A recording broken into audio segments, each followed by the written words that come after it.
Naam, nite Madema au Dr. Maganga ndugu zangu.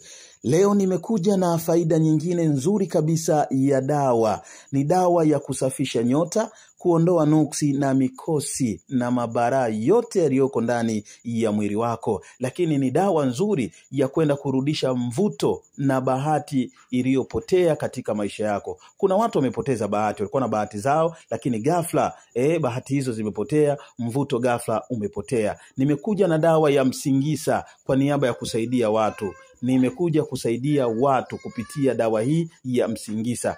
Faida ya dawa hii ya msingisa, unaweza ukaitumia pia hata katika masuala ya biashara. Biashara yako imepoa, biashara yako imezorota, wateja hakuna, umepoteza mvuto wa biashara, biashara haziendi vizuri. Itumie hii dawa, kwa uwezo wake Mwenyezi Mungu utakwenda kukaa sawa kabisa. Lakini pia unahitaji kumchomea mtu, kumvuta kimapenzi mtu, kukutumia hii dawa. Tena inafanya kazi maradufu. Tena ni dawa kali sana.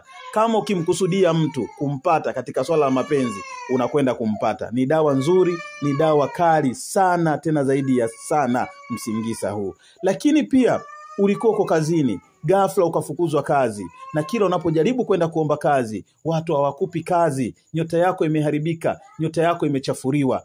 Na unahitaji upate kazi kwa niaba ya kujikimu na maisha yako mengine. Itafute kokote kule ulipo. Dawa inaitwa msingisa, kama unaijua. Ioge hii dawa na kujipaka. Nenda sehemu yoyote, nenda kaombe kazi, utakwenda kupata kazi kabisa kwa uwezo wake Mwenyezi Mungu. Lakini pia katika masuala ya biashara, ioge hii dawa na kujipaka. Nenda kwenye biashara, utakwenda kufanya biashara vizuri kabisa. Unataka kumvuta mtu, umpate mtu kimapenzi, unamtaka mtu kimapenzi, akupende, akulilie, akung'ang'anie kupitia dawa hii ya msingisa. Ichukue dawa hii, ichome kidogo kwa manuizi, kisha oga na ujipakae.